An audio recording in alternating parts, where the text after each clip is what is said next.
Bonjour, je suis Régis Sézing, entrepreneur, promoteur de la marque Daelian. Alors la marque Daelian est une marque de produits agroalimentaires identitaires qui crée des liens, des ponts entre la tradition et la modernité. Donc notre but, notre combat, notre leitmotiv est véritablement de rapprocher, comme je le disais, tradition et modernité. Et pour cela, nous travaillons avec le riche répertoire culinaire africain, béninois mais africain plus largement.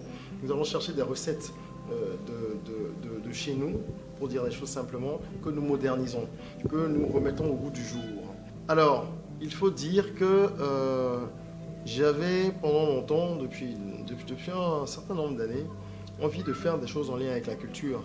Mais au niveau de l'agroalimentaire, je n'y ai pensé qu'en 2013, très honnêtement. Enfin, je ne me suis décidé qu'en 2013. L'idée me trotta un peu dans la tête. Mais j'y ai pensé en 2013 et je me suis dit là, il faut arrêter de supputer, faire des théories et tenter de façon pratique quelque chose. La vie d'entrepreneur, c'est une vie qui est jonchée d'échecs au quotidien et de petits succès au quotidien aussi. C'est vrai qu'après, vous avez de gros succès et de gros échecs qui peuvent parfois être visibles de tous. Mais les difficultés, c'est peut-être plus facile à aborder, parce que les échecs, il y en a tous les jours. Les difficultés, très rapidement, ce que je peux dire, c'est qu'on a souvent un problème d'accès au crédit. Je pense que ça, c'est commun à toutes les entreprises qui se créent ici et sous d'autres cieux également. On a des difficultés à accéder au crédit, donc des problèmes de financement, des difficultés à pouvoir financer un projet. Et ça reste un frein. Mais ça ne doit pas être un élément stoppant, un élément fermement stoppant. C'est un frein, ça veut dire que ça vous ralentit énormément. Je pense qu'il y a toujours de petites astuces, de petits subterfuges qu'on peut utiliser pour commencer où on est, comme on peut, avec ce qu'on est. Il a été difficile de convaincre les consommateurs d'adhérer à ce type de projet parce que nous sommes toujours dans une logique comparative en termes de consommation au Bénin. Généralement, on cherche le moins cher. Le moins cher, le produit le moins cher, sans prendre en compte les aspects annexes. Donc, lorsque vous demandez à quelqu'un d'acheter un paquet de Clu-Clu, à l'époque c'était une bouteille, après ça a été un sachet, avant de devenir un paquet. Quand vous demandez à quelqu'un d'en prendre un exemplaire de votre produit, une unité, pardon, à 1000 francs, un des premiers arguments que vous entendez, un peu partout, et dans toutes les classes sociales, hein, c'est « Ah, koi, le Clu-Clu, qu'on achète à 100 francs, ou à ceci, cela, ou aujourd'hui, si c'est du coco râpé, on va faire des comparaisons avec le coco râpé, et tout ce qui s'ensuit. C'est assez difficile d'amener les consommateurs à changer leurs habitudes. Et nous travaillons beaucoup là-dessus. Nous travaillons là-dessus pour expliquer aux gens que nos produits, ils sont différents parce qu'ils ont déjà des avantages extérieurs. Nous avons des emballages qui ont un zip, donc ils sont faciles à refermer.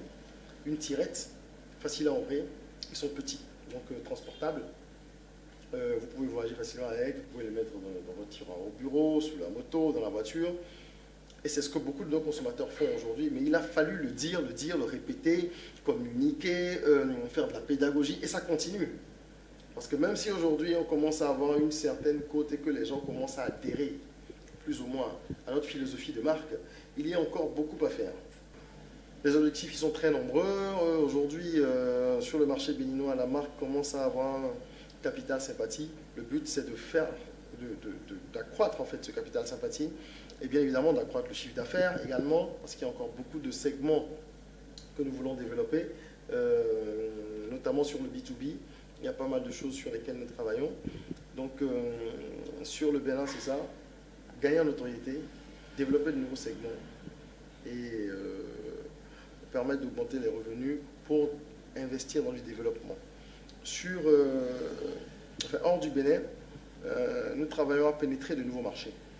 Jusque-là, nous avons eu beaucoup de revendeurs individuels, donc des personnes physiques qui achètent un certain lot de produits à des prix de cession donnés, qui revendent sur des marchés comme la France, le Canada, les États-Unis. Les objectifs à court terme, court et moyen terme, c'est vraiment le développement sur de nouveaux marchés et le développement de nouveaux segments, notamment B2B. Mais je pense qu'entreprendre, ce n'est facile nulle part. Ce n'est facile nulle part, il faut se l'avouer, hein, qu'on se le dise. Moi, je suis contre les discours contemporains qui prônent un peu cet effet de mode, tout le monde doit entreprendre, tout le monde doit être entrepreneur. C'est faux. Je vous le dis, et à chaque fois que j'ai l'occasion de le dire, je le répète, tout le monde ne peut pas être entrepreneur. Il y a des gens qui sont bâtis dans un moule pour être entrepreneurs et d'autres qui sont bâtis dans un moule pour être d'excellents carriéristes. Maintenant, si on parle de l'environnement béninois, bien sûr, il est optimisable. Il est optimisable et il est à optimiser. Parce qu'au niveau fiscal, je pense qu'il y a beaucoup de choses qui peuvent encore être faites, plusieurs options qui peuvent être trouvées pour inciter les investisseurs à venir, mais déjà pour permettre aux entrepreneurs locaux et aux nationaux de pouvoir investir plus librement dans leur pays.